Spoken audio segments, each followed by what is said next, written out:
Hello there, and welcome to Old School RuneScape's 4th League, Trailblazer Reloaded. I'm Gnome, and today I've brought along some of your favorite content creators to help you answer the ultimate question: which regions should I choose? For those who don't know, Trailblazer Reloaded is a temporary game mode running from November 15th to January 10th, where everyone starts on a fresh Iron Man account, but the whole RuneScape formula is turned on its head. XP rates are boosted, and you'll complete tasks to obtain powerful relics that revolutionize how you fight, skill, and interact with the world. The catch is, you can't just go anywhere. You begin with access to only the Misthalin and Karamja regions, but by completing tasks, you'll be able to unlock up to 3 other regions across the game. So which regions will you choose? Here are 10 of the world's greatest creators to tell you a little bit more about each.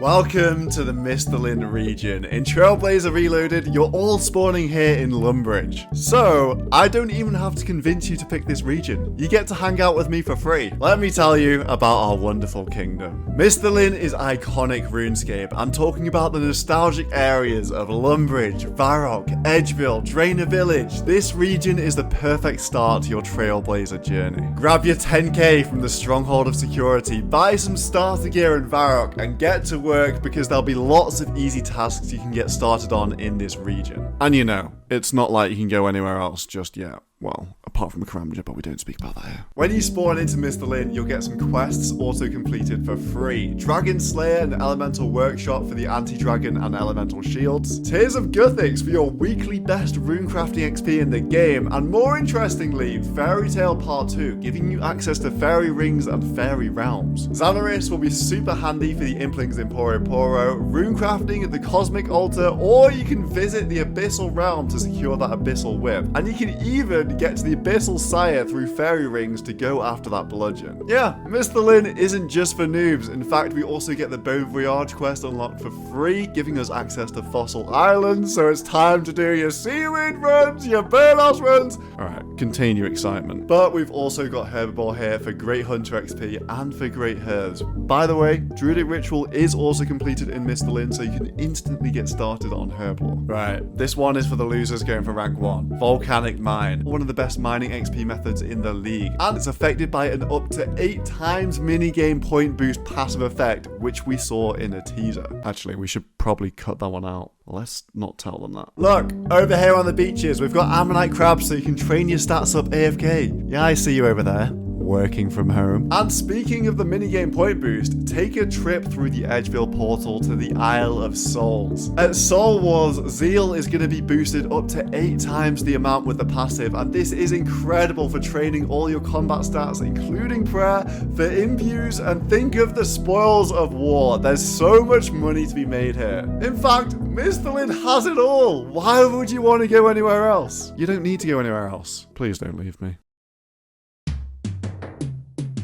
What's up, you big biblical beasts? I'm EVscape. You might know me as the guy who's been nominated for 5 golden gnomes and won none of them. I'm here today to convince you to choose Karamja as one of your regions for the Trailblazer Reloaded League. So here goes. You shouldn't choose Karamja. Yep, you only get to pick 3 regions and there are far better options. The region's free, you moron. Wait, it's free? Oh. Well, let me show you around the joint then. This is Brimhaven, where you're going to find the Brimhaven dungeon boasting a whole load of different Slayer monsters, including Iron and Steel dragons. And with higher drop multipliers on League Worlds, that elusive Draconic Visage isn't too far out of reach. In Tyboy One Eye, you're going to find yourself a beautiful hardwood grove where you can train up your woodcutting, fletching, and firemaking. And with some of the relics in Trailblazer Reloaded, these skills are easier than ever. Who knows? Maybe you could be first to max.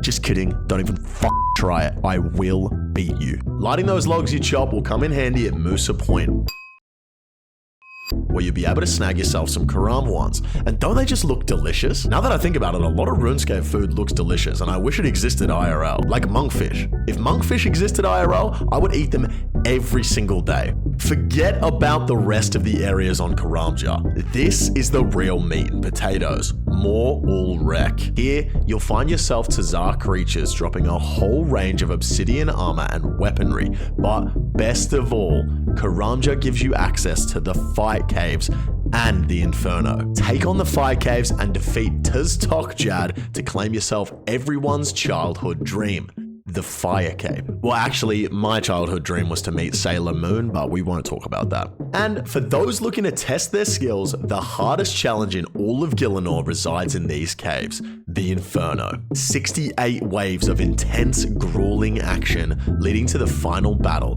Taz-Kal-Zuk. If you're skilled enough to take down the giant lava monster, you'll be granted the most coveted cape in the game, the Infernal Cape. But just when you thought it couldn't get any better, in Trailblazer Reloaded, Tazarket Rax challenges are unlocked for everyone, regardless of whether or not you've completed the Inferno. And that's not all. During Trailblazer Reloaded, there is a bonus league-only challenge after 6 Jads, and I cannot wait to find out what it is. I've got a funny feeling I'm going to be spending a lot of time on Karamja, considering it took me 163 attempts to get my first Infernal Cape. And hopefully, I've convinced you guys to do so as well.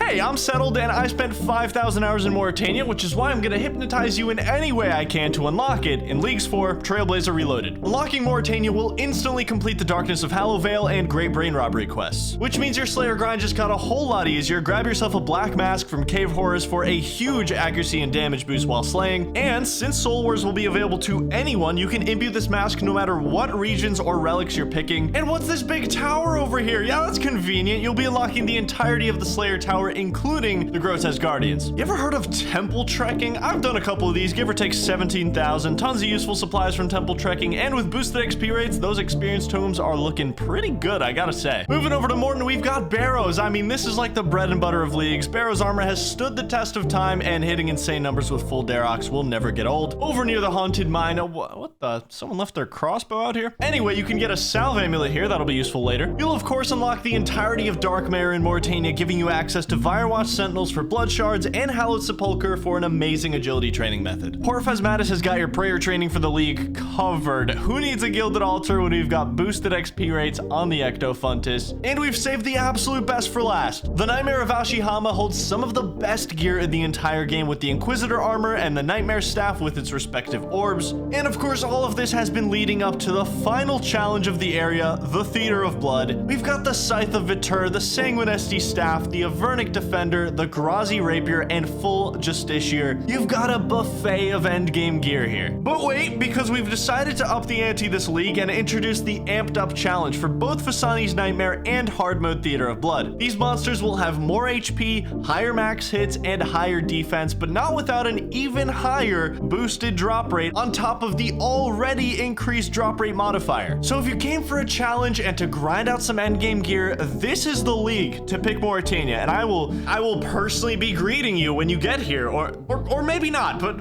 I might, okay? Just pick Morytania.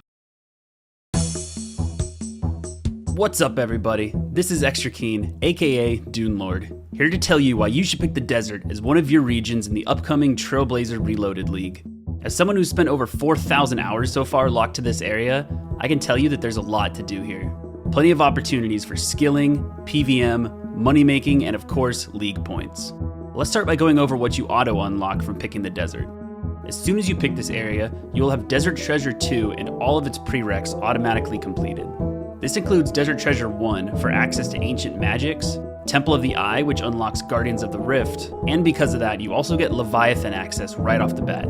Some good companion regions for this area would be Zeah for Vardorvis, Asgarnia for the Whisperer, and the Fremennik Provinces for Duke and the Dagannoth Kings, which make getting the new rings possible. You can also get all 4 axe pieces from just one of the bosses, and of course, we can't forget the Virtus robe set that can be dropped from any of the Desert Treasure 2 bosses. But I'm getting ahead of myself. That's more of the endgame. Since everyone's going to be starting out as a brand new Iron Man character, let me go over some of the things that you can do to get your journey started. There's regular, teak, and magic trees. There's a hunter shop in Narda and hunter options starting at level 1. There's low-level fishing spots in Al Kharid, and of course Temperos, which is one of the biggest additions to the desert since the last league. There's also low-level mining and smithing options, sandstone, granite, and another new minigame, Giant's Foundry, to really get that smithing level up. For thieving, there's a bunch of people to pickpocket around Al Kharid, blackjacking in Polnivnich, pyramid plunder in Sophanum, and also Sorceress's Garden, which is a bit more popular now. Some other cool things to note is the Mage Training Arena, the Agility Pyramid, and the Kalphite Queen, which can drop the Dragon Pickaxe this time around. But the biggest piece of content that should make you want to pick the desert is, of course, the Tombs of Amasket. Masori Armor, the Light Bearer, Osmumton's Fang, Tumikin's Shadow, do I need to say more? Having a huge PVM challenge like this is a great thing to have in a league, and a super fun way to test out your relics. Pair up with some teammates or take it on solo, and if you've never tried TOA before, the league is the perfect time to learn. I hope you're all as excited for the league as I am, and I will see you in the desert. That should be good. Lace up your boots and throw on your yak hide. It's time to talk about the Fremennik Province. This region has seen some major content get added since the last Trailblazer League. My name is Jeparite, and I'm here to walk you through it. When we think of the Fremennik Province, we think of Relica.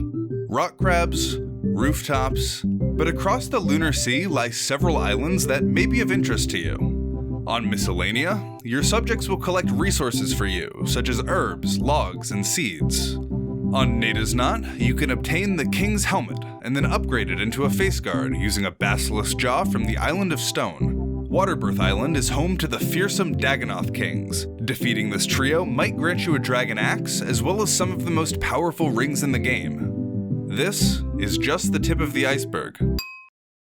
Take the boat to Ungale and face off against Vorkath. Dragonslayer 2 is auto-completed upon unlocking this region, so you'll be able to fight this undead dragon right away. And don't forget about Lunar Isle, home to the Moon Clan and the Astral Altar. Within the Lunar Spellbook, you'll find spells for skilling, like Superglass Make and Magic Imbue, as well as spells that will aid you in PVM, such as Cure Me and Vengeance. Also keep in mind that in Trailblazer League, casting NPC Contact is the only way to talk to Neve. So if that's important to you, you know which region to pick. The mountains east of Relica also contain some interesting locations. The Fremennik Slayer Cave holds many different types of creatures to kill. A bit further north stands the dwarven city of Keldagrim, where you'll find the Blast Furnace as well as the Keldagrim Stonemason. Here you can purchase construction supplies to build useful upgrades for your player-owned house, such as the Gilded Altar and the Portal Nexus. And finally, beneath the disease-free herb patch in the settlement of Weiss lies the formidable Gorok Dungeon. Skilled players can challenge the Phantom Muspa for shards of the powerful Venator Bow. If you've unlocked the desert region, you'll also be granted access to the cell of Duke Suculis. Defeat him for a chance at the Virtus robe set, pieces of the Soul Reaper axe, or perhaps even a Magus vestige, allowing you to upgrade your Seer's Ring into the strongest magic ring in the game. To those seeking a challenge and looking to take a step off the beaten path, I'll see you in the Fremennik Province. Good morning, gamers. My name is Tasty Life, better known as the third best bald RuneScape creator, and today we're going to be taking a look at the absolute best area you can pick in Leagues 4. I'm talking, of course, about Asgarnia. Now, off the bat, this area comes with some automatic quest unlocks, namely Merlin's Crystal and My Arm's Big Adventure. But the main draw for Asgarnia is the immense amount of useful content that you get. Now, the capital of this region is Falador.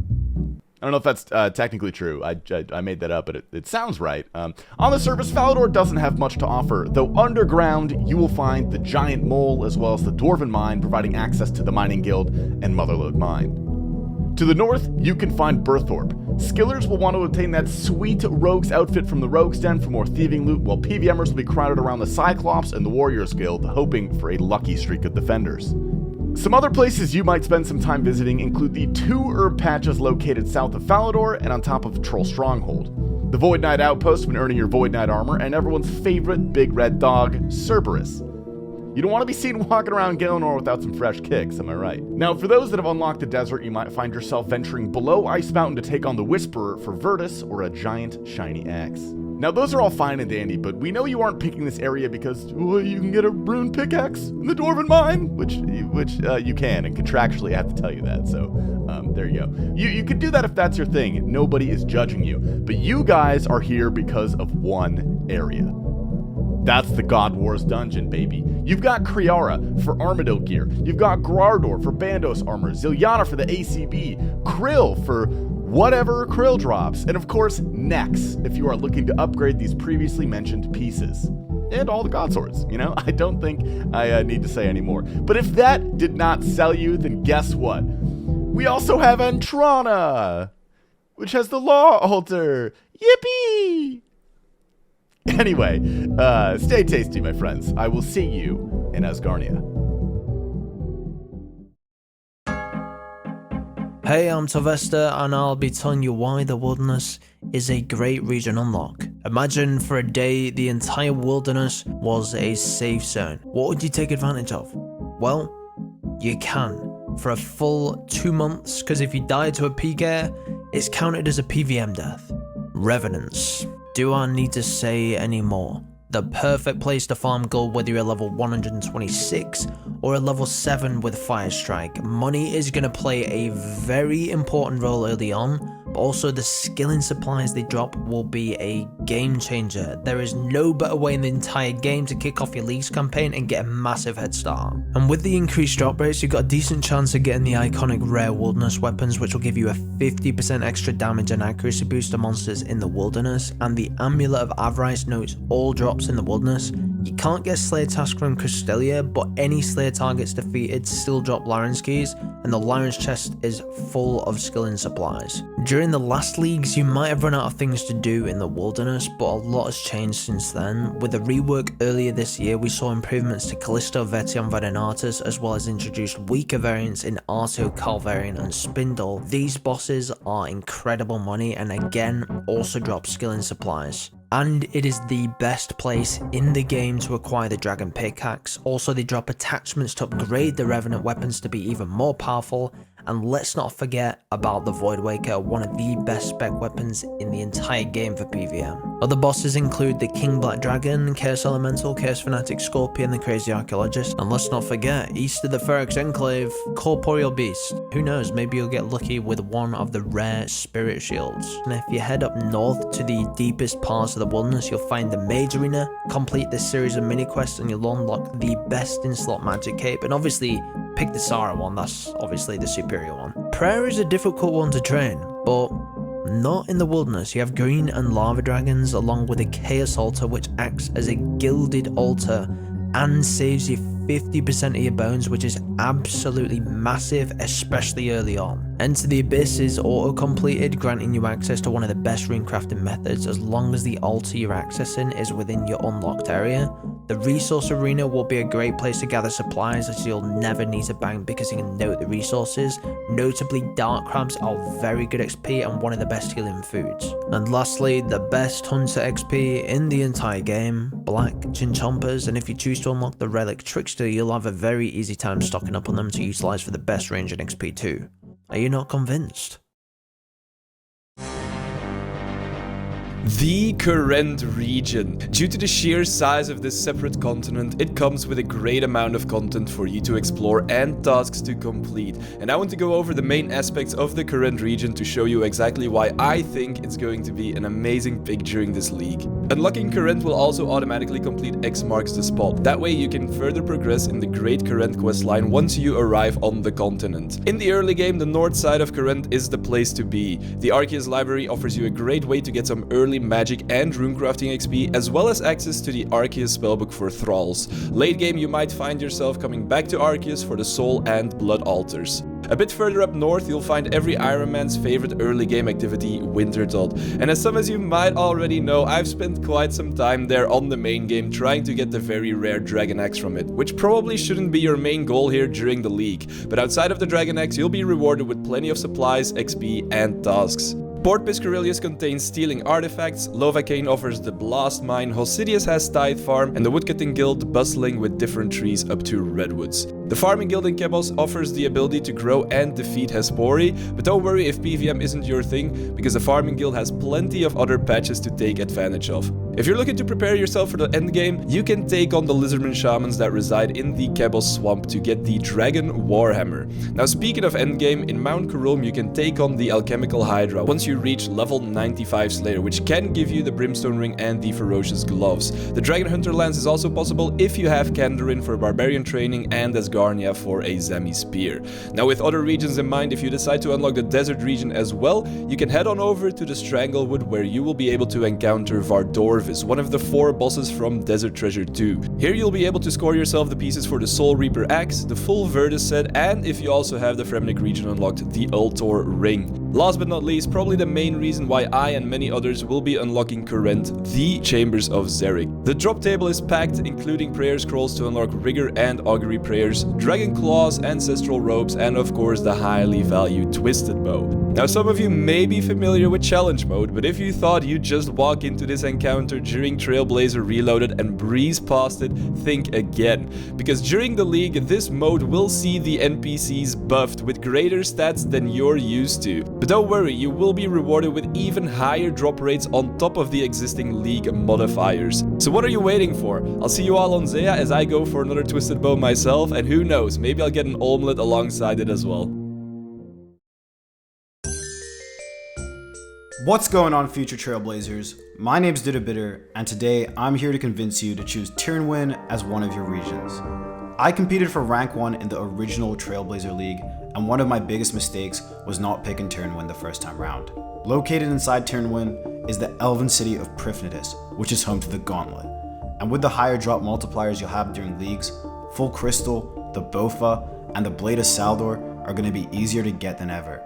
And once you're running around in that, with whatever relics you may choose, doing an insane amount of damage, you'll know you'd have made the right decision with Tirannwn.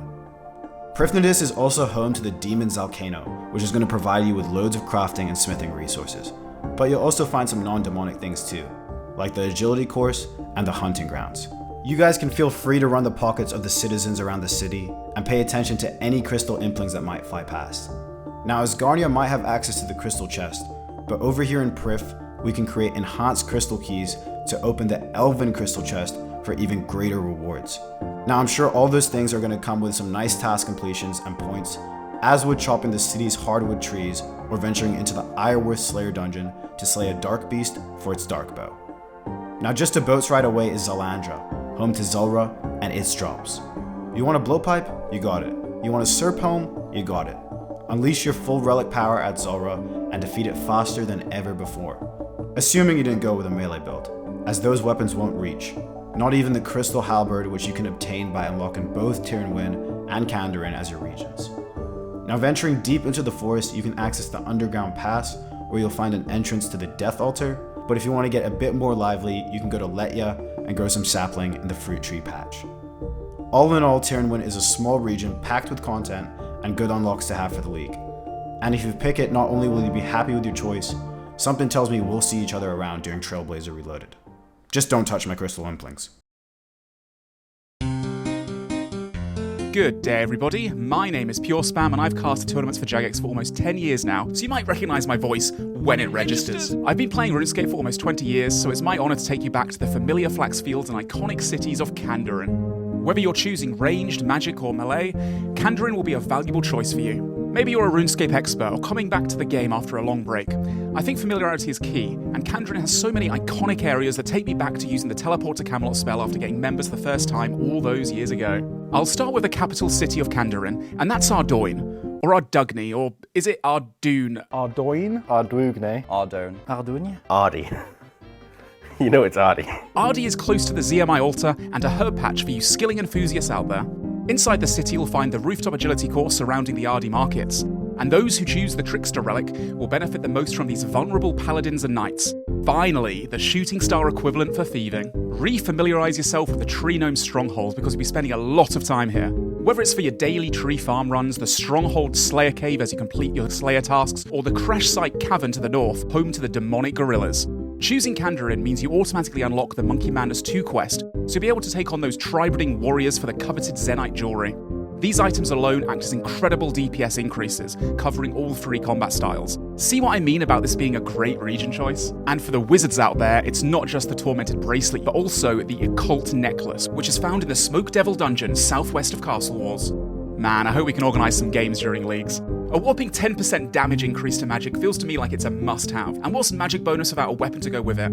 Early game you can earn yourself a Warped Scepter, the new charged staff making its first appearance in leagues. Way up north near Piscatoris fishing colony you'll find the Kraken. Reach 87 Slay and you can defeat this boss for a Trident of the Seas or an upgrade to your Abyssal Whip. That's not the only upgrade for melee, as King's Ransom is auto-completed, making Piety a must-have. And with the minigame multiplier you might be playing a little less Barbarian Assault than you would have hoped to, as you can very quickly score yourself a Fighter's Torso. Venture further south to get lost in the Feldip Hills. In this forest filled with ferocious animals, you'll also notice the cutest creatures in RuneScape and one of the best hunter methods, the red chinchompas. Well, technically they're called carnivorous chinchompas, so maybe they're not so cute after all, which makes me feel a little bit less guilty when they're sacrificed for the fastest ranged experience in the game. And what better location to do that than the Monkey Madness 2 tunnels, which as previously mentioned is all yours to explore from the moment you unlock this region. If you're looking for a change of pace, why not relax by Cathaby's sandy shores? Grow some herbs, catch some lobsters, or browse Trader Stan's trading post. Only a single click from the bank. Whether you're hoping to focus on endgame PVM or if you're looking for a way to get back into RuneScape, Kandarin is a great area to choose as you progress on your Trailblazer journey. I hope I've managed to convince you, and if I have, I hope to see you at the pond.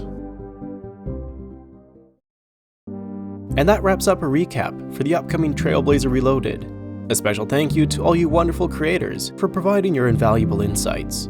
So, once the league drops on November 15th, which regions will you choose?